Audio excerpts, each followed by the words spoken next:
राधे राधे भक्तों, आप सभी का स्वागत है आज के इस वीडियो में। आज मैं आपके साथ शेयर करूंगी अहोई अष्टमी की बहुत ही सरल पूजा विधि जो कि आम घरों में की जाती है।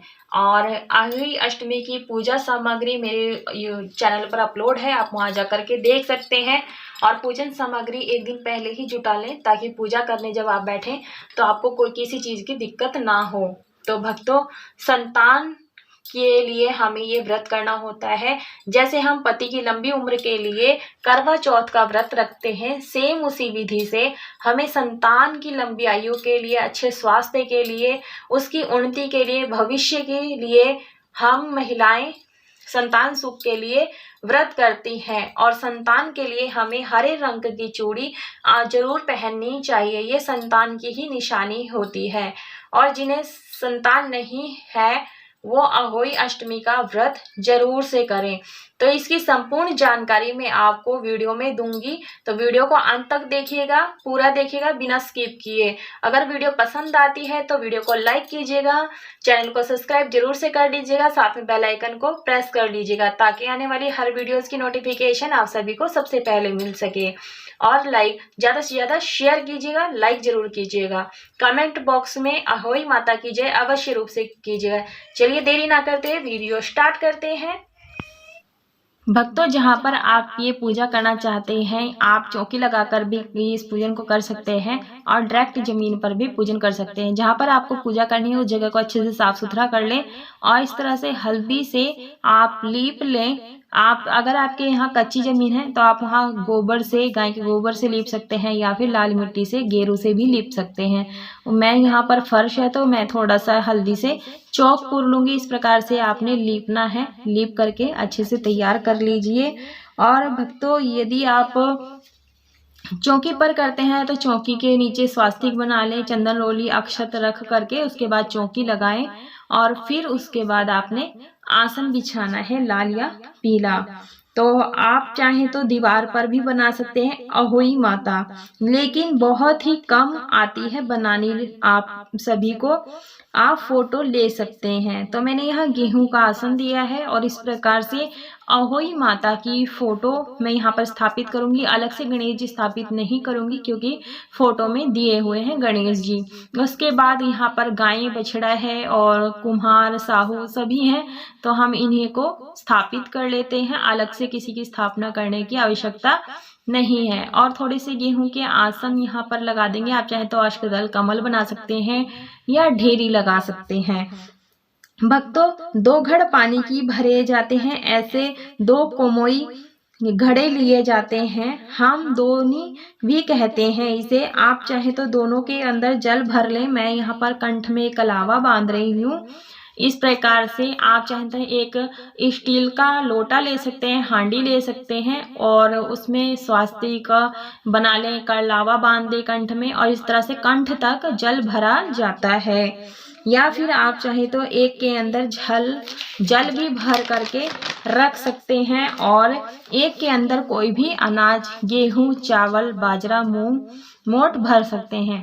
तो इस प्रकार से मैंने एक घड़े में जल भर लिया है, दूसरे घड़े में भी मैं कंठ में कलावा बांध रही हूँ इस प्रकार से और कंठ तक इसमें जल भर देंगे।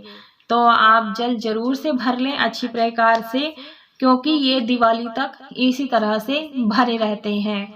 तो इस प्रकार से हम अच्छी प्रकार से भर लेंगे और ये हम इसके ऊपर रख देंगे। आपकी मटकी हिलनी नहीं चाहिए। आप चाहे तो कोई स्टील का पात्र वगैरह रख लें और ऊपर से ढक्कन यानी सराही लगा दें और हिलनी नहीं चाहिए, क्योंकि अब एक बार स्थापना हो गई है तो दिवाली तक, भाई दूज तक इसी तरह यहीं पर रहेंगे। आप ऐसी जगह पूजा करें जहां पर इसे हिलानी ना पड़े, उठानी ना पड़े।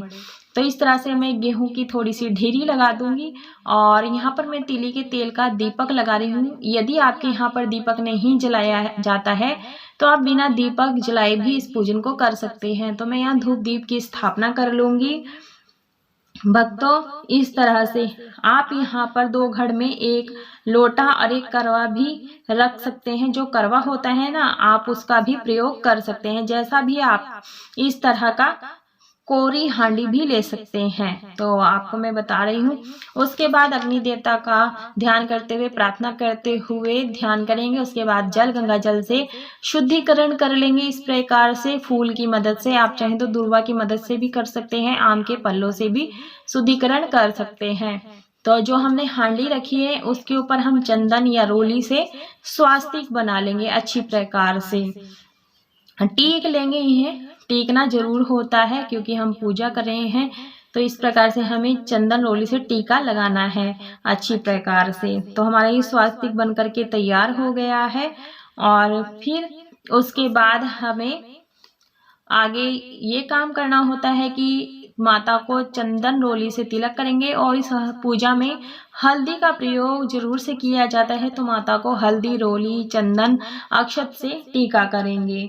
भक्तों, ये बहुत ही सरल पूजा विधि है, विस्तृत जानकारी है इसमें, तो आप वीडियो को बिना स्किप किए हुए पूरा देखें। तो जो फोटो में जितने भी विराजमान हैं, मैं सभी को यहाँ पर तिलक कर रही हूँ और माता का ध्यान करते हुए, गणेश जी का ध्यान करते हुए इन सभी को हम तिलक कर देंगे हल्दी, रोली, चंदन, अक्षत से।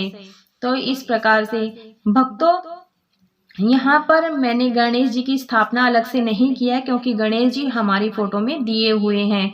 तो हम यहाँ पर धूप दीप का भी पूजन करते हुए चलेंगे। तो भक्तों, चांदी की स्याहू माता होती है, ये अहोई अष्टमी के व्रत में जरूर से बनाया जाती है। जिनकी संतानें होती हैं, जो संतान प्राप्ति के लिए कर रहे हैं, उनके लिए जरूरी नहीं है। जिनकी संतानें हो जाती हैं उनके लिए ये जरूरी हो जाती है। अगर आपके यहाँ पर होती हैं तो इस पूजा में जरूर से रखें। बस आप धागा बदलवा लें, गंगा जल से धुल करके प्रयोग में लाएं। तो इस प्रकार से वस्त्र रूपी कलावा इत्र लगा करके अर्पित कर देंगे सभी को। आप चाहें तो यहाँ पर माता को चुनरी भी अर्पित कर सकते हैं।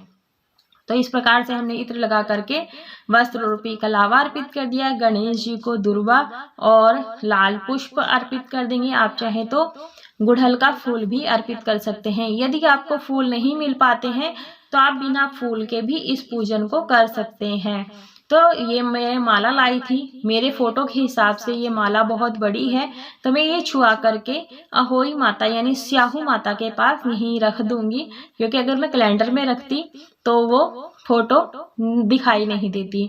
तो इस प्रकार से जो भी फूल हो आपके पास उपलब्ध हो, आप उस तरह से सभी को छुआ करके रख दें। फूल नहीं है तो भी इस पूजन को कर सकते हैं। गणेश जी को दुर्वा हो सके, जनेऊ हो सके तो आप जरूर से अर्पित करें, दुर्वा जरूर से चढ़ाएं। माता का पूजन है तो आप बताशे का और लड्डुओं का भोग जरूर से लगाएं।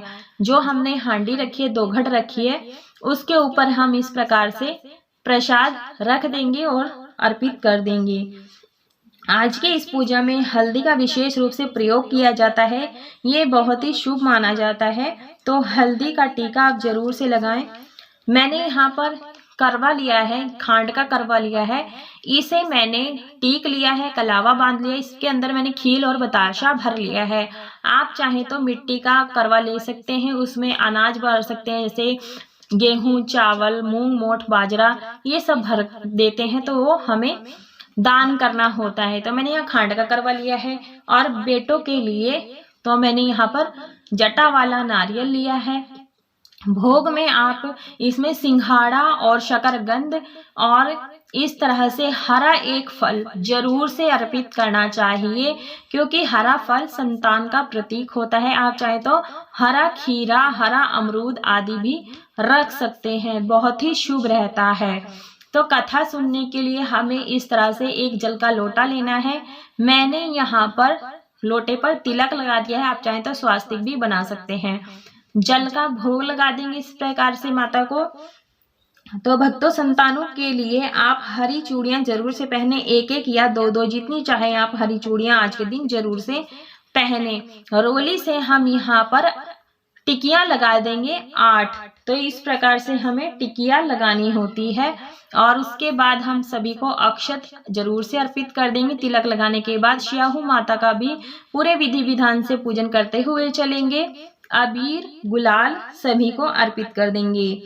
तो भक्तों, संतान के नाम से पीलिया आता है। जब हमारी संतान होती है तो मायके से छूछक आता है, यानी कि एक चुनरी आती है, उसमें पीला रंग होता है। तो आप उसे ओढ़कर आप ये पूजा करें। चाहे तो आप अपनी शादी की चुनरी ओढ़ करके भी इस पूजन को कर सकते हैं। उसके बाद जब हमारी पूजा संपूर्ण हो जाती है तो हाथ में अक्षत और दुर्वा जरूर से लेकर के कथा सुननी होती है। दुर्वा रखने से जैसे जैसे दुर्वा की नाल बढ़ती है वैसे हमारे परिवार के वंश बढ़ता है। कथा सुनने के बाद ये जो है कुछ अक्षत और दुर्वा यानी हमें अपनी चुनरी के कोने में बांध लेना है और इस तरह से चूड़ियां जरूर से पहननी चाहिए।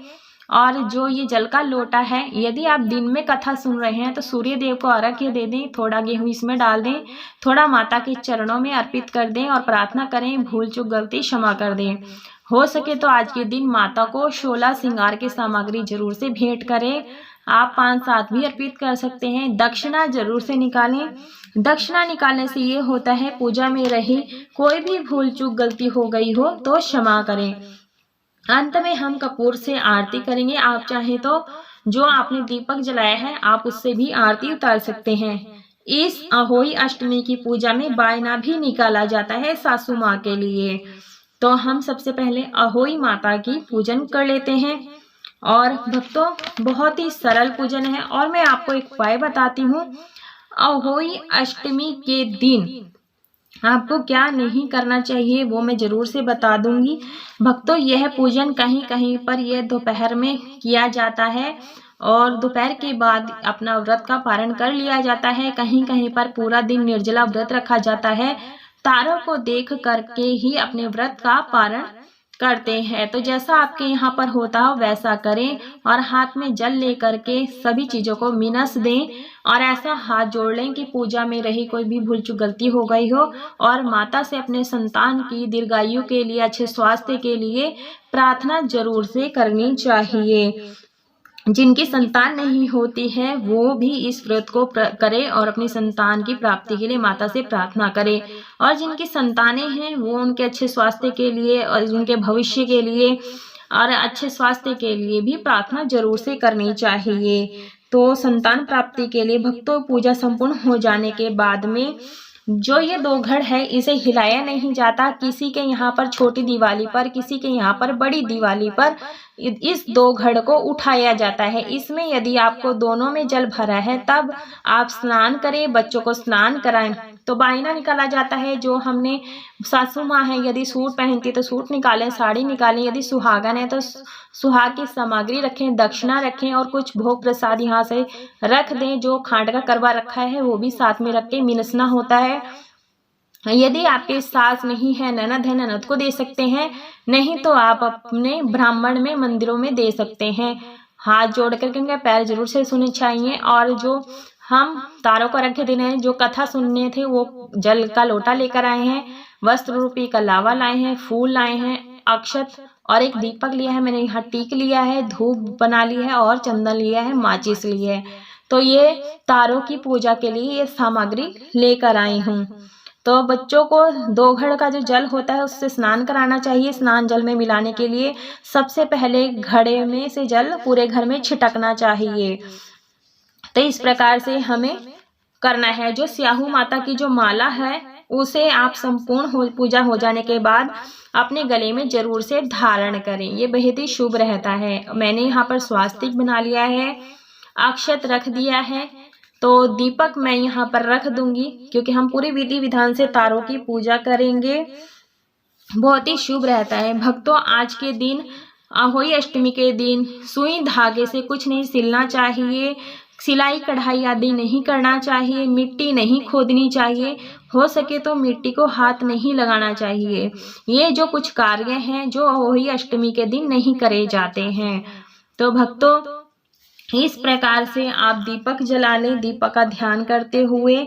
और शाम को कथा सुनी है तो इस प्रकार से तारों की पूजा करें। अर्घ्य दे करके व्रत का पारण किया जाता है, खोला जाता है, पुष्प अर्पित कर देंगे। जैसा भी आपके यहाँ पर होता हो वैसा करें। तारों की पूजा की जाती है और उनसे प्रार्थना की जाती है अपने संतानों के लिए अच्छे स्वास्थ्य के लिए, संतान प्राप्ति के लिए प्रार्थना करें। जिसे संतान नहीं है उसे आज के दिन व्रत जरूर से करें, अपने बच्चों को टीका जरूर से लगाएं, उनसे पैर छुआएं और आशीर्वाद लें। तो इस प्रकार से हाथ जो हमने अक्षय दुर्वा लिया था और गेहूं के दाने लेकर कथा सुनी थी, वो हम इस प्रकार से हाथ में ले लेंगे। तो इस प्रकार से लेने के बाद जल का लोटा ले लेंगे और हम अर्घ्य देंगे तारों को। तो इस प्रकार से जल दिया जाता है तारों को। तो जब तारे आपको दिखाई दें तभी आपने इस प्रकार से जल देना है और जय माता दी करते हुए रहना है। और इस प्रकार से हाथ से थोड़ा सा जल दिया जाता है तारों को। उसके बाद हम कलश से जल देंगे। तो माँ और संतान का ये अनोखा पर्व होता है। तो आप इस व्रत का पूजन जरूर से करें और जो भी अपने सात्विक भोजन बनाया है उसे खाकर अपना व्रत जरूर से खोलें। तो भक्तों, इस तरह से हमें ये पूजन करना चाहिए।